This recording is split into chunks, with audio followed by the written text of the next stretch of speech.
Merci aussi de m'avoir accueilli, de m'avoir permis de réfléchir à ces questions-là. Et j'espère que ça fera écho à la première présentation aussi, puisque j'ai parlé pas mal de Tchernobyl. Donc en introduction, je vais vous expliquer ma démarche. Donc quand Blandine Charrier m'a demandé d'intervenir, je me suis posé la question de la justice environnementale. C'est pas un terme que j'emploie, c'est pas un terme qui est ma porte d'entrée. Je dirais ma porte d'entrée, c'est le patrimoine. C'est une notion que j'utilise pour témoigner d'un attachement au monde. On prend c'est une conception du terme de patrimoine assez très large et relationnelle, c'est-à-dire, enfin pas seulement relationnelle, c'est la représentation que j'en fais, c'est une relation entre deux êtres humains par rapport au monde. C'est-à-dire quand quelqu'un désigne un élément comme ce patrimoine, il envoie un message à son interlocuteur pour dire « je suis attaché à cet élément-là ». Donc pour moi, ça relève de quatre éléments qui sont toujours présents dans la notion de patrimoine. L'identité, c'est-à-dire ça par rapport à la nature de ce qu'on est.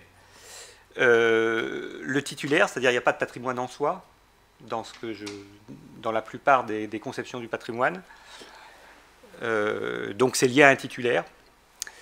Il y a la notion de commun, même dans les patrimoines les plus appropriés, je dirais, c'est-à-dire même le patrimoine individuel, le capital d'une famille, c'est souvent un commun générationnel.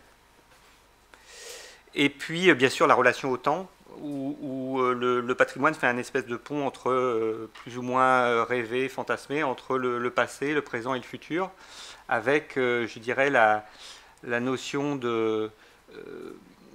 qui rejoint la notion de développement durable, qui est l'idée que si on conserve le maximum de notre patrimoine, on est capable de faire des choix à l'avenir, ou que nos enfants pourront les faire. C'est-à-dire l'idée d'un méta-choix.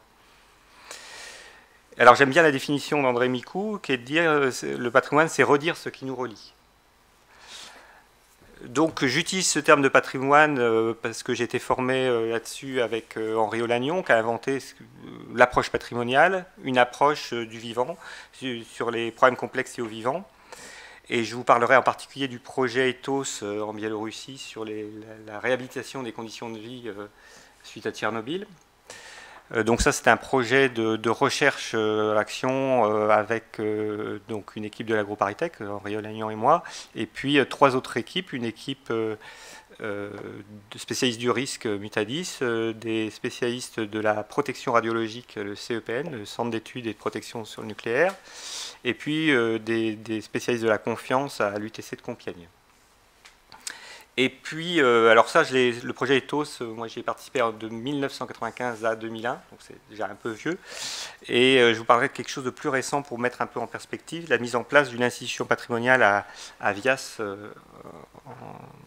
en Hérault, qui est un territoire qui est face à la montée de la mer avec le changement climatique, donc c'est un territoire à risque de submersion.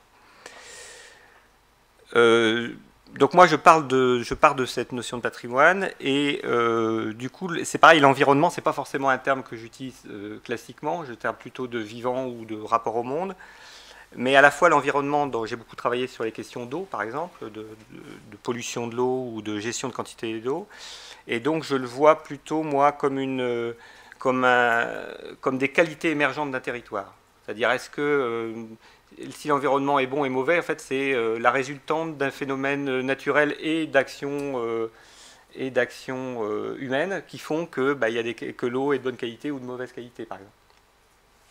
Et enfin, la notion de justice, moi, je la relie par rapport à ça, dans mes interventions, à la notion de problème. C'est-à-dire que quand les gens sont confrontés à un problème, qu'ils estiment ne pas relever que de leur propre action, alors soit une action de l'État, soit d'autres acteurs, eh bien, ils demandent, entre guillemets, ils demandent justice, ou une forme de justice. Donc, qu'est-ce que ça veut dire par rapport à tout ça?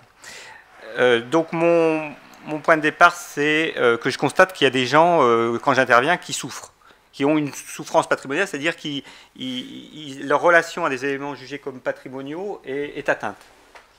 C'est eux qui les jugent comme patrimoniaux, hein, que ce soit l'eau, leur territoire, autre chose, où voilà, il y a une forme de souffrance. Par exemple, pour vous donner un exemple complètement décalé, quand le Tour de France a été attaqué avec les questions de dopage, etc., au moment le plus fort de la crise, le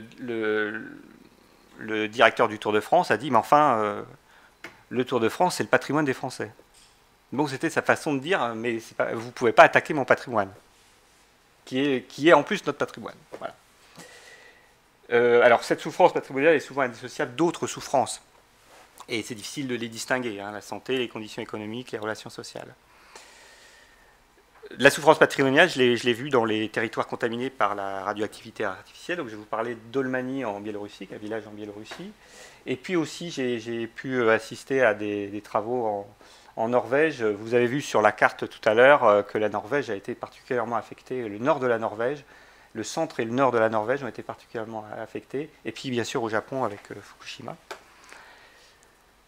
Donc voilà une carte complémentaire de la précédente, parce que dans la précédente on voit le nuage de Tchernobyl. On a l'impression comme ça c'est un peu plus ou moins homogène, mais en fait la radioactivité c'est ce qu'on appelle une contamination en taches de léopard. Vous voyez, et là si vous zoomez, c'est encore des taches de léopard. Hein, donc c'est pas du tout uniforme.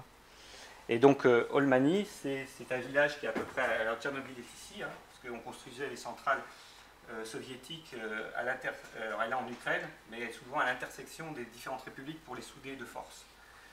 Donc il n'y a pas de centrale nucléaire en Biélorussie, elles sont toutes à l'extérieur du territoire. Donc la Tchernobyl est là, donc évidemment ça c'est la zone de 30 km.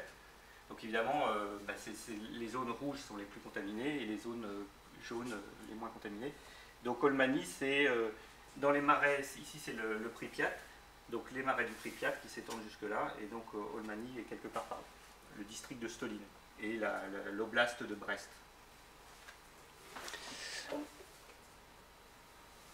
Donc le village d'Olmani, un village traditionnel, rural, 1500 habitants à l'époque, hein, quand on est au milieu des marais, avec une structure soviétique, c'est-à-dire un soviet qui regroupe plusieurs villages, et puis un kolkhoz qui emploie pratiquement tout le monde dans le village, contaminé de 37 à 155 kBq par mètre carré, en zone qu'on appelle de relogement volontaire, c'est-à-dire qu'en Biélorussie, on n'a pas fait le choix de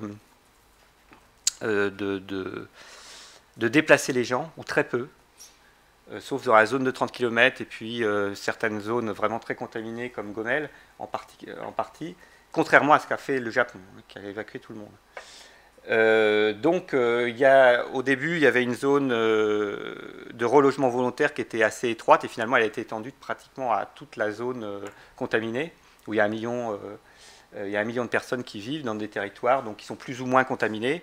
Et relogement volontaire, c'est-à-dire qu'il y a une partie des gens à Olmani à qui on a proposé un logement. Alors généralement, le problème, c'est que c'est des gens qui vivent en milieu rural et vous leur proposez un logement en banlieue de Minsk ou d'une grande ville, et donc souvent ils reviennent en fait. Alors qu'est-ce que ça veut dire la souffrance patrimoniale? Eh bien, il y a un psychanalyste qui était dans notre équipe qui a fait faire, alors ça fait un lien aussi avec ce qu'on a entendu tout à l'heure, qui a demandé aux enfants de l'école d'Olmani de rédiger des rédactions sur leur village, la radioactivité, et il s'est rendu compte que tout ce qui était bon est devenu mauvais. C'est-à-dire les champignons, aller cueillir des champignons, les myrtilles, il y en a beaucoup, les canneberges aussi, dans le marais, ce sont un peu des friandises, et c'est ce qui est le plus contaminé. Pour vous donner un ordre d'idée, si on fait attention, moi, quand je faisais attention à ce que je mangeais, sans refuser l'hospitalité des gens, on prenait en gros 30 becquerels par jour. 30 becquerels, donc un becquerel, c'est une désintégration en moyenne par seconde. Hein, dans une myrtille, il peut y avoir 30 becquerels. 30 000 becquerels par kilo. Autre point plus difficile, laisser vivre les enfants auprès de leurs parents. Je dis ça pourquoi? Parce qu'il y a tout un tas de ce qu'on appelle les contre-mesures, c'est-à-dire des mesures pour protéger les enfants. Ça a été de dire on va déplacer pendant 2-3 mois pendant la scolarité, la période scolaire, on les met en sanatorium, dans la grande tradition soviétique, on les met en sanatorium, Et c'est effectivement, et c'est vrai, c'est une façon en 2 mois, s'ils sont alimentés par des aliments non contaminés, eh bien ils évacuent la radioactivité qu'ils ont accumulée pendant les mois où ils étaient chez leurs parents, parce que leurs parents, ils ne peuvent pas contrôler forcément leur alimentation. Au départ, oui, c'était alimenté en produits, je dirais, en produits propres, et puis au fur et à mesure, eh bien, on vit en autarcie. La souffrance patrimoniale, c'est aussi la place dans la société. Justement, les gens qui étaient déplacés à Minsk, on dit, bah toi, à Minsk, on disait, il ne faut pas se marier avec les Tchernobyliens. Voilà, on ne sait pas les conséquences. Et puis des problèmes, moi qui me concernais plus en tant qu'ingénieur agronome, et par rapport aux problèmes que j'ai eu à traiter, des problèmes au quotidien, c'est-à-dire, par exemple, vendre un cochon au marché.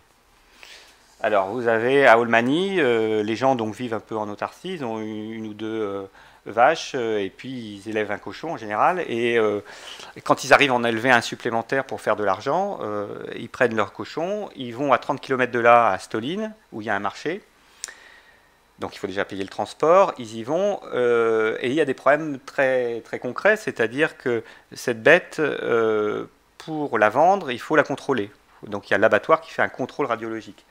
Autant le veau, on a des systèmes de contrôle externe, c'est-à-dire la bête est vivante, vous mettez l'appareil dessus, vous avez une évaluation de la contamination de la viande. Le cochon, il y a une couche de graisse telle que ça ne marche pas. Donc on est obligé d'abattre le cochon, on prend un morceau de barbac, on le met dans l'appareil, et puis en général c'est contaminé vu qu'ils ne peuvent pas contrôler, donc on leur dit bah, vous pouvez rembarrer votre viande, et ils se retrouvent avec des dizaines de kilos de barbac, ils les donnent à leurs enfants ou à leur famille. Donc vous voyez, vous imaginez la souffrance que c'est pour les gens. Donc c'est des problèmes très concrets. Utiliser les cendres, je parlais donc ils se chauffent au bois, des grands poêles à bois. On a fait des campagnes de mesure avec les gens de ce qu'on appelle le débit d'eau, c'est-à-dire combien on est exposé quand on est dans une pièce. C'est pas plus contaminé qu'ici, parce que les gens ont nettoyé leur habitation, sauf autour du poêle, où là ils ont fait chauffer, ils ont fait brûler du bois. Le bois est très contaminé, parce que la forêt, il y a plus de précipitations sur la forêt, donc plus de contamination dans les bois. Et donc on a des cendres qui seraient considérées en France comme des déchets nucléaires. De faible activité, mais des déchets nucléaires, avec du 200 000 becquerels par kilo. Alors évidemment, on ne les mange pas, les cendres, mais on les épand dans le jardin, et puis on vit à côté. Donc finalement, ça décrit une dégradation générale de la relation au territoire. C'est pour ça que je parle pour moi de souffrance patrimoniale, avec la question que les gens nous posent, quand on est vous, les grands experts français, qui venez là, dites-nous, est-ce qu'on peut vivre ici? La première question qu'ils nous posent. Et donc il a fallu qu'on vive aussi, nous, en allant là-bas, avec cette question-là, avec le fait qu'on accepte, qu'on dise qu'on ne répond pas. C'est-à-dire qu'on va essayer de voir avec les gens, est-ce qu'ils se fassent leur propre idée de est-ce qu'ils peuvent vivre ici ou pas. On constate la même souffrance sous d'autres formes dans les autres territoires contaminés. Donc je parle des Samis en Norvège, donc ce sont les populations, je dirais, indigènes de Norvège, les Esquimaux de Norvège, où là, finalement, il y a eu une décision au niveau norvégienne de maintenir l'élevage de rennes, parce que c'était pour garder la culture Sami. Même si les rennes étaient extrêmement contaminées. Donc la norme, qui était de 600 becquerels par kilo de rennes, la Norvège l'a passée à 6000, volontairement, pour éviter de détruire la culture Sami. Et ils ont passé accord, ils ont accepté, ils ont imposé cette décision aux structures internationales pour dire, mais sinon vous détruisez un peuple. Sachant qu'il y avait une forme de culpabilisation sociétale de la Norvège vis-à-vis des Samis qui avait été discriminée dans les années 30 et 50. Les habitants des villages autour de Fukushima. Donc là aussi, j'ai participé à un échange en Norvège entre des gens, des maires de villes fantômes autour de Fukushima, enfin de villages fantômes, puisque les villages ont été évacués, mais les gens, même s'ils sont dispersés, ils continuent à voter en tant que communauté d'un ancien village. Donc pour les maires, et il y avait un médecin, alors ce qui m'a frappé, pour vous dire juste une anecdote, un médecin qui décrit les problèmes qu'il y a concrètement, les problèmes d'information aussi, parce qu'il y a beaucoup de secrets évidemment autour de cette question-là. Et puis il finit son exposé par une image d'une gravure du Moyen-Âge, enfin du Moyen-Âge japonais, et on voit une bataille. Et puis alors on ne comprend pas, et alors à force d'explication, à force de poser des questions, en fait c'était la bataille de Fukushima, dans les années, je ne sais pas, il y a très longtemps, il y a 1000 ans. Et pour lui, en fait, ce qui se passe à Fukushima, pourquoi les gens, finalement, on punit encore les gens à cause de cette défaite. C'est-à-dire que à Fukushima, c'est encore des perdants. Voilà. C'est pour vous dire, c'est ça que j'appelle souffrance patrimoniale. Pour lui, il est relié à toute l'histoire, à toute la société, la structure de la société, et que finalement, si on n'aidait pas les gens de Fukushima, au niveau du Japon, pas à hauteur de ce qu'il estimait être nécessaire, c'est parce que c'était des perdants de l'Empire. Alors, je vais parler d'autre chose, d'un autre sujet, beaucoup moins, bien sûr, beaucoup moins terrible, mais ça me permet aussi de mettre en perspective cette question de la souffrance patrimoniale. Avec, ici, je vous présente le Vias, donc ici c'est en l'ancienne région Languedoc-Roussillon, hein, maintenant Occitanie, le département de l'Hérault, donc vous avez Agde, et Vias se trouve donc sur la côte ici. Donc Vias, c'est un village qui était construit, généralement on construisait les villages relativement loin de la mer parce que c'était un marais. Et puis dans les années 60, il y a eu ce qu'on a 70, il y a eu ce qu'on appelle la mission Racine.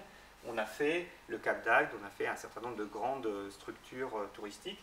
Et donc ce qu'on appelle ici la côte Est, c'est une station balnéaire qui est bétonnée. Et puis toute cette zone-là, jusqu'à Port-Tiragne, toute cette zone-là, coincé entre le canal du Midi, l'Orbe et l'Hérault et l'Orbe, le Libourne plutôt. C'est une zone naturelle, classée naturelle. Sauf qu'en été, il y a 30 000 personnes. Il y a X camping, c'est la ville européenne où il y a le plus de campings, 37 campings. Et puis il y a des gens, ce qu'on appelle des cabaniers. C'est-à-dire il y a des gens qui ont acheté un petit bout de terrain dans les années 60, 70, 80, qui ont mis leur cabane, leur mobil-home, et puis qui sont là et qui veulent passer des vacances comme ça. Donc qu'est-ce qui se passe? C'est que comme ici, alors je ne sais pas si on voit bien, mais à partir, là c'est la côte Est, là on a le droit de faire des enrochements, protéger la plage. Je ne sais pas si on les voit, il y a des enrochements en mer, là.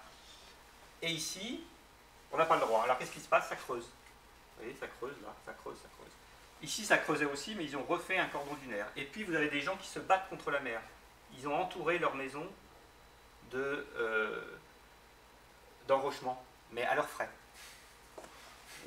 Et puis, ça continue à creuser. Sachant qu'ici, il y avait 100 mètres de plage. Dans les années 80, il y avait encore 100 mètres de plage ici. Donc pour tout un tas de raisons, réchauffement climatique, baisse d'arrivée de sédiments, parce qu'on a mis des barrages, on a bétonné tous les bassins versants, donc il y a moins on utilise le sable des rivières pour faire du béton, pour construire les bâtiments, et donc il y a moins de sable qui arrive à la mer. Donc la souffrance patrimoniale sur la côte ouest de Vias, eh ben, c'est la perte potentielle de la transmission d'un bien qui correspond à un idéal de vacancier pour les gens. C'est vraiment, pour eux, la côte ouest de Vias, c'est l'anti-Cap d'Agde, c'est-à-dire on est dans la nature un petit peu. Même s'il y a beaucoup de monde, on est quand même, il y a des herbes, il y a la nature à côté, etc. Il y a la perte de la plage, y compris pour les gens du village de Vias, parce qu'il y a des tensions entre le village, c'est la perte aussi, c'était une zone avant, une zone un peu sauvage, voilà, qui a été perdue. Et puis la déqualification aussi au sein de la société, on parle de cabaniers, alors que ce sont des... Je veux dire, c'est une façon de les déqualifier, alors que ce sont des gens qui ont souvent, c'est des profs ou c'est des gens qui ont des responsabilités, y compris politiques, dans d'autres territoires. Et puis j'ai vu ça, cette souffrance, alors je fais des liens avec des bergers dans la vallée béarnaise, avec la question de l'ours qui arrive. Voilà. L'ours qui est vécu comme une agression par ces bergers. Dans la vallée du Tescou, je parle de la vallée du Tescou, personne de la vallée du Tescou, ça ne vous dit pas grand-chose peut-être, mais c'est là où il y a eu Sivins. En fait, il y a eu le barrage de Sivins, et donc dans la vallée, j'ai fait un audit là sur Sivins pour aller vers un projet de territoire, et on voit une souffrance aussi bien du côté des militants anti-barrage, parce qu'ils disent ben, on a détruit une zone humide, on a détruit une forêt, on veut détruire un territoire. Et puis du côté des pro-barrages, en disant mais j'ai mal à mon pays, on n'est même pas capable de s'y décider. Tout le monde était d'accord dans le territoire selon eux, et pourquoi on peut même plus agir? Il y a des gens qui viennent de l'extérieur, qui nous foutent tout en l'air, notre projet, notre beau rêve d'avoir de l'eau en été, etc. Donc voilà pour ce que j'ai appelé la souffrance patrimoniale. Après, les réponses qu'on observe, eh ben, généralement, elles sont assez insatisfaisantes. La réponse peut-être la plus violente, c'est la négation. La négation de la souffrance patrimoniale, et on l'a vu, et c'est une forme d'une réponse scientifique, et quand je dis scientifique, une certaine forme de science. On le voit à Tchernobyl, enfin dans les territoires contaminés par Tchernobyl, c'est effroyable. Ils ont parlé les spécialistes du nucléaire ont parlé de radiophobie, pour dire les gens sont phobiques de la radioactivité, c'est pour ça qu'ils ont peur, qu'ils ont mal, voilà. Moi, je ne suis pas médecin, donc tous les aspects médicaux, je me garderai de prendre position parce qu'il y a beaucoup de débats là-dessus. Par contre, sur les aspects dont je vous ai parlé, des aspects économiques, des vrais problèmes, eh ben, c'est nié aussi. Le fait que les gens sont dans l'incertitude, ils ne savent pas c'est contaminé, c'est pas contaminé. Pour eux, tout est contaminé, tout est sale, tout est... Et donc la réponse scientifique, c'est aussi, par exemple, je vous ai cité la question de la cendre. Voilà, on l'épand dans le jardin. Alors on a demandé à un spécialiste du nucléaire qui nous a dit, au niveau de l'exposition des gens, le fait qu'ils mettent, alors on a fait un petit calcul, ils mettent tant de cendres tous les mois, etc. Ils mettent tant de seaux, etc. Ça fait à telle contamination. Au niveau de l'exposition, pour eux, c'est epsilon par rapport aux autres contaminés, par rapport à ce qu'ils mangent.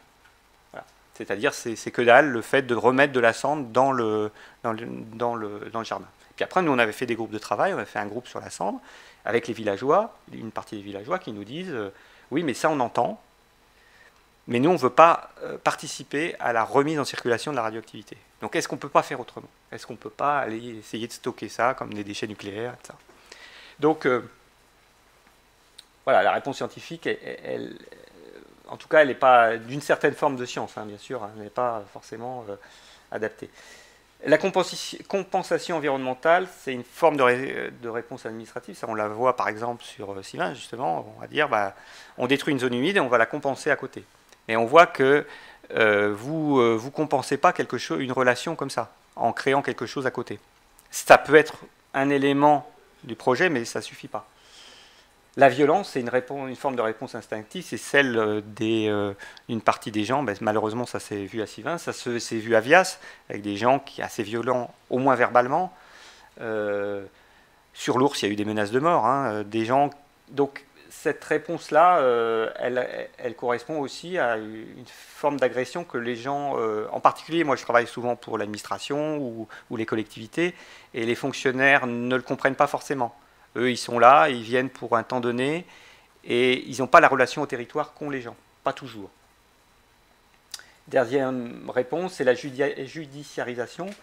Alors c'est une forme légaliste, par exemple sur Vias, ça a très bien marché, c'est-à-dire que les gens, l'État avait décidé de mettre toute cette zone en zone rouge, en PPRI, et suite à Cynthia, et ils ont dit, on va évacuer tout le monde, on va aller relocaliser les activités. Alors on ne savait pas où, parce qu'il n'y a nulle part pour construire, mais on va relocaliser. Et puis, sauf que les gens sont allés au tribunal, ils ont gagné, parce qu'ils avaient le droit d'être là. Donc c'est une forme de réponse, mais une fois qu'on a fait ça, on fait des recours, mais on ne construit rien ensemble. Donc moi, je suis sur une autre réponse qui commence par l'impossible retour à l'état antérieur. Ça, cette dégradation patrimoniale est souvent irréversible, physiquement et historiquement. On parle donc, ça fait 30 ans qu'il y a Tchernobyl, il y a eu Tchernobyl, le césium, demi-vie du césium, 30 ans. Donc c'est-à-dire qu'aujourd'hui, en théorie, il n'y a plus que la moitié du césium qui s'est déposé. Le reste s'est dégradé. Et puis dans 30 ans, il y aura encore la moitié de ce qui reste aujourd'hui, etc., etc. Donc ça veut dire que pour qu'il n'y en ait plus que des traces, il y en ait pour 300 ans. Donc ça, physiquement déjà, comme le disent malheureusement les Biélorusses, Tchernobyl, c'est un arbre qui pousse.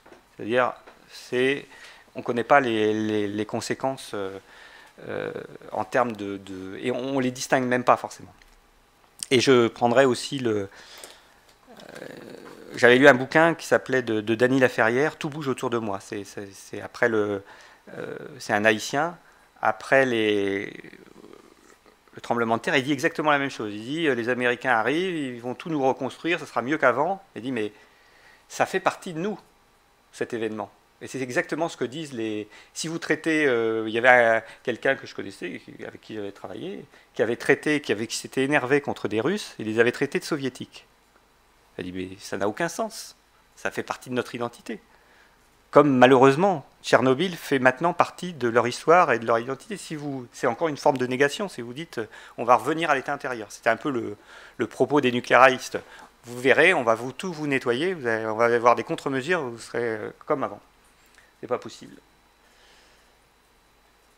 Voilà. Donc, nous, la question, c'est est-ce qu'on peut passer du problème, d'accord, problème au projet, de la logique de mort à la logique de vie. Donc, pour ça, donc, il faut que j'aille vite. Je vais essayer. Donc, il y a une réponse.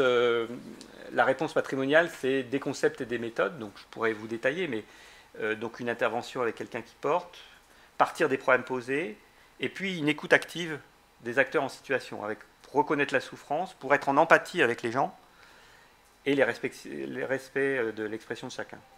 Avec l'idée qu'on est des facilitateurs stratégiques, quand on intervient comme ça en équipe, appliquer les règles du maire suisse, qui sont trois règles très simples. Susciter le désir plutôt que la contrainte. Avoir des structures vulnérables dans les engagements pour s'engager.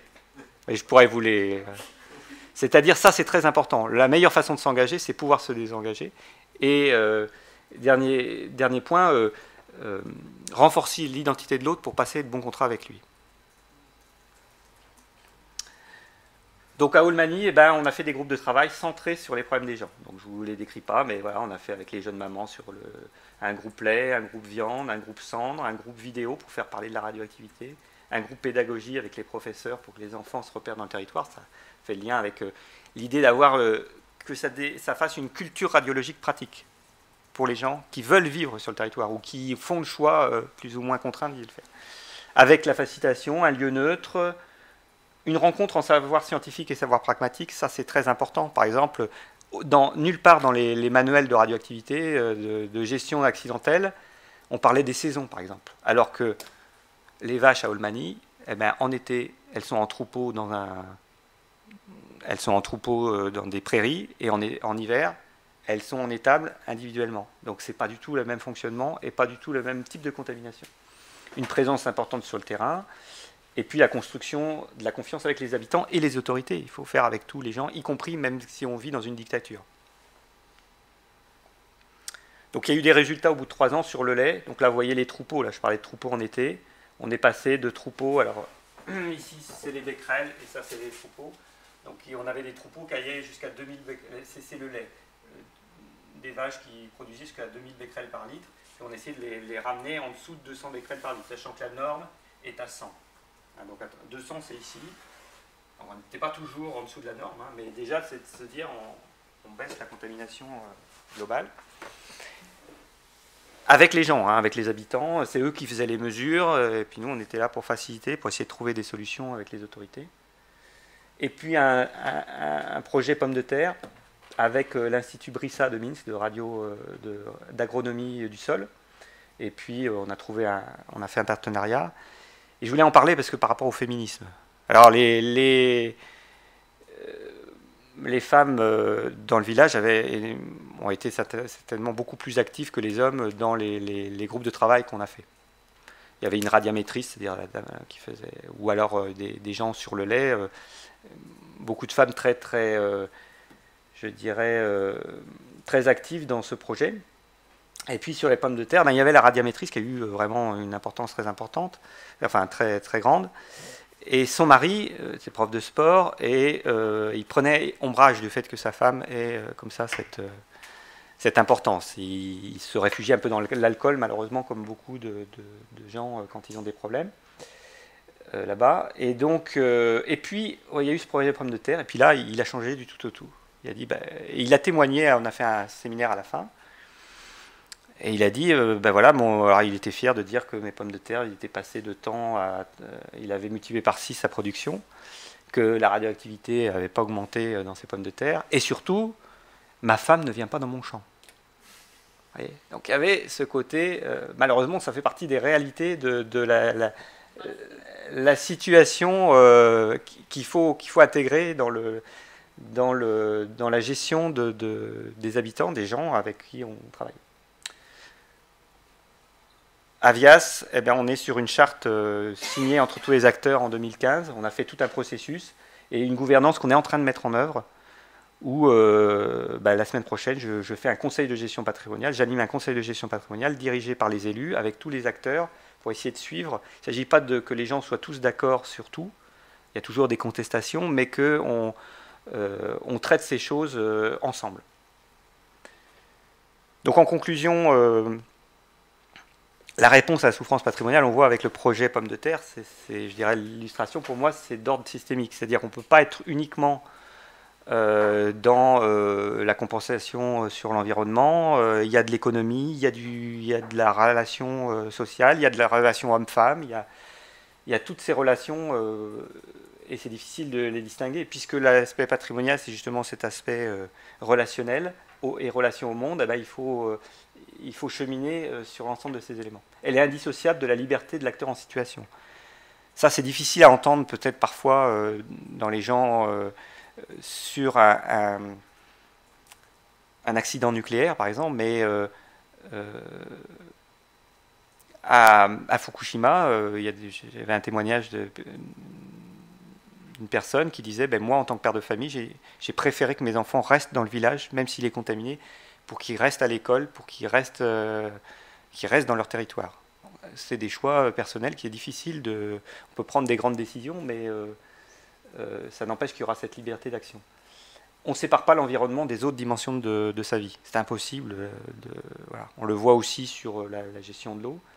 Et pour moi, si justice il y a, elle est sans doute également dans cette dimension systémique. Il y a une justice environnementale, mais il y a une justice sociale, une justice économique.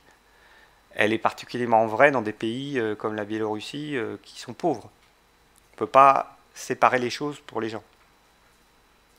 Voilà donc juste les quelques réflexions que je vous propose de partager.